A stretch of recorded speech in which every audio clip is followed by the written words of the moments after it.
Gadwal MLA బండ్ల కృష్ణమోహన్ రెడ్డి దీక్షతో కర్ణాటక సర్కార్ దిగొచ్చింది. తాగునీటి కష్టాలతో అల్లాడుతున్న నియోజకవర్గ ప్రజల కోసం ఎమ్మెల్యే బండ్ల కృష్ణమోహన్ రెడ్డి జలదీక్ష పేరుతో ఒకరోజు దీక్ష చేశారు.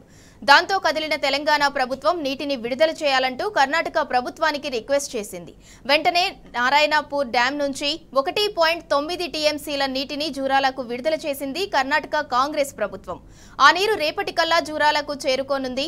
కాంగ్రెస్ ప్రభుత్వంపై పోరుబాట సాగించి నీటిని విడుదల చేయించినందుకు ఎమ్మెల్యే బండ్ల కృష్ణమోహన్ రెడ్డికి గద్వాల ప్రజలు కృతజ్ఞతలు తెలుపుతున్నారు.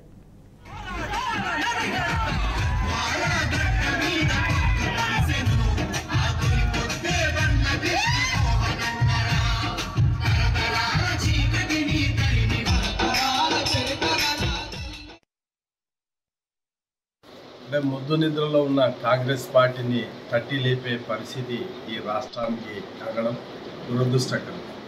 గౌరవ మాజీ ముఖ్యమంత్రి కేసీఆర్ గారు ఈరోజు ప్రజల మధ్య తిరుగుతాల కల్లా గత 5 నెలలకెళ్ళి పెండింగ్ ఉన్న గతంలో తెలంగాణ ప్రభుత్వం ఉన్నప్పుడు వేసిన డబ్బులను 7,000 కోట్లని జమ పెడితే రైతులకి రైతు బంధు ఇవ్వాల్సిన ఒక ఇంగిత జ్ఞానం లేని పార్టీ ఈరోజు మన రాష్ట్రాన్ని పరిపాలిస్తుంది.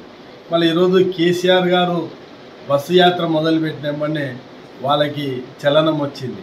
ముద్దు నిద్రలో ఉన్న ఈ కాంగ్రెస్ పార్టీ ఎందుకంటే దున్నపోతు లాంటి పార్టీ అది.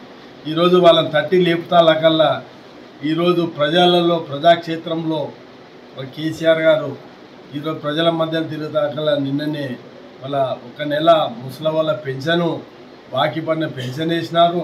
అదేవిధంగా ఒక 2,000 కోట్ల చిల్లర రైతు బంధువులు రిలీజ్ చేయడం జరిగింది. అదేవిధంగా మా గద్వాల ప్రాంతంలో నీటి సమస్య తీవ్రంగా ఉంది. 15-20 రోజుల్లో నీళ్ళు అయిపోతాయనే ఉద్దేశంతోన నేను జలదీక్ష చేస్తే ఈరోజు ఆ జలదీక్షకి స్పందించి ప్రభుత్వం కర్ణాటక ప్రభుత్వంతో మాట్లాడి 1.9 టీఎంసీ ఇవ్వడం ఈరోజు ఈ ప్రాంత ప్రజల విజయంగా భావిస్తున్నాం. ఈ నడిగడ్డ అంటే పోరాటాల గడ్డ. ఖచ్చితంగా ఏది సాధించుకున్నాలన్నా పోరాటాలు చేసి ఖచ్చితంగా ఈ కాంగ్రెస్ ప్రభుత్వం మెడల వంచి పని చేసుకునే విధంగా మా ప్రాంత ప్రజలు ఎప్పుడు ముందు ఉంటారు.